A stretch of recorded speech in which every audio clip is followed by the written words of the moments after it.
Hey guys, welcome to the video. So this one is probably going to be along the shorter side. I don't have too much to say about these films and one TV show, so I'm just going to get right into it. Starting with the newest season of What We Do in the Shadows.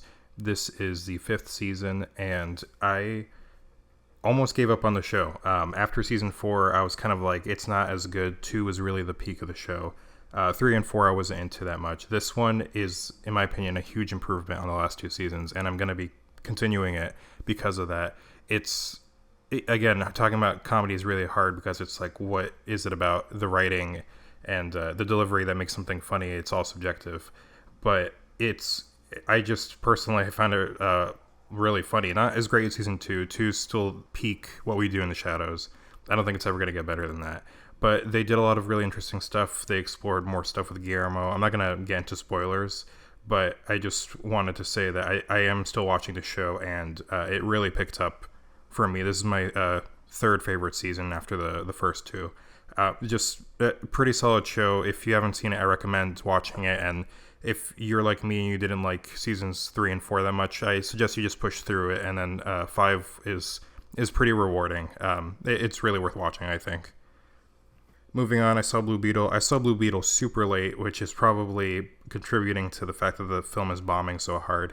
But also, I think the marketing for it was terrible. There wasn't like any... I saw one trailer for it when I went to the theaters, because I do watch trailers online when they come out, but if I'm just like a normie who just goes to the movies, even just once in a while, not like me who goes a few times a month, I still only saw the trailer once. And I think that in relation to, the whole James Gunn DC takeover is making people think that it's not relevant, even though this is technically the first film of the new DC universe, the James Gunn universe. Now, as for the film itself, it's okay. Here's the thing. The superhero stuff is really generic. It's stuff you've seen hundreds of times. But the family dynamic stuff is really cool. And the movie's like super Mexican in a way that I wasn't expecting, and a way that felt really good. Like I'm someone that doesn't tend to think of myself as like being half Mexican on my Mexican side, which is kind of hard with the name that is Pablo Sanchez. But it was still really cool, and I was like watching it, and then I was like, oh, is this like what people feel like when they watch a Black Panther and they're black? Like, that's kind of cool. And so yeah, it was like, oh, it's kind of nice to see that on screen. I didn't ever really expect to get a taste of that high. But yeah, Blue Beetle it's all right. Jolo's really great in the movie.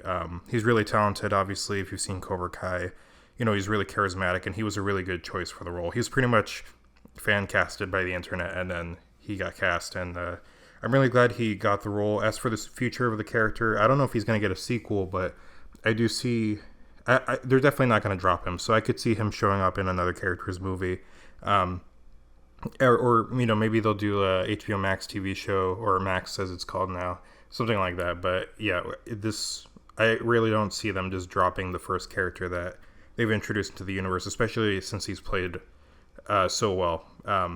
And yeah, I think the movie also had heart. I personally still prefer The Flash, which I know a lot of people will probably find crazy because people like to shit on The Flash, but there's just something about The Flash that worked more for me, in that it's weird and you've got all the alternate realities and time travel, and like I really dig that stuff, So those were my thoughts on the Blue Beetle.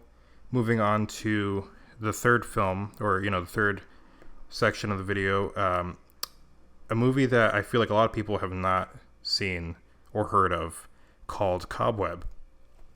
Cobweb is really cool. It's a horror film. I don't want to give away too much. I think you should just go in and watch it. Maybe watch the trailer. It does give away a bit more than I think it should, but it really is about the style. The story is pretty good too. Anthony Starr and Lizzie Kaplan are both really great in the film, and it's really well directed. It looks great. The only thing is, there's sort of a twist at the end, and it's a twist I suspected within like the first 20 minutes of the film, that things weren't what they seemed, that sort of thing. And yeah, It's not so much of it's not like the script is amazing or anything. It's really, it goes back more to the style of the movie.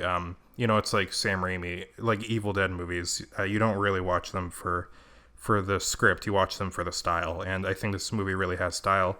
It's very Halloweeny and autumny, so now would be the perfect time to check it out. I recommend Cobweb. It's not amazing, but I am glad that I saw it, and it's a little more obscure, and I really appreciate smaller movies that are creative. So those are my very brief thoughts on What We Do in the Shadows Season 5, Blue Beetle, and Cobweb. Thanks so much for listening. I will have another video sometime in the near future. Not a lot has come out. I've been watching the new season of Futurama, and there's that movie, No One Will Save You Now, the Alien film. I haven't seen that yet. I might do a video on that if I do. And yeah, and now as of the recording of this video, they just made a deal with the writer's strike is over, and the actor strike. So yeah, that agreement was made, and now I will have content to make videos on. Spider-Man 2 comes out next month, the video game. So yeah, luckily there's now lots to look forward to, which there really wasn't before. So thank you so much for listening, and I will see you in the next video. Have a good one.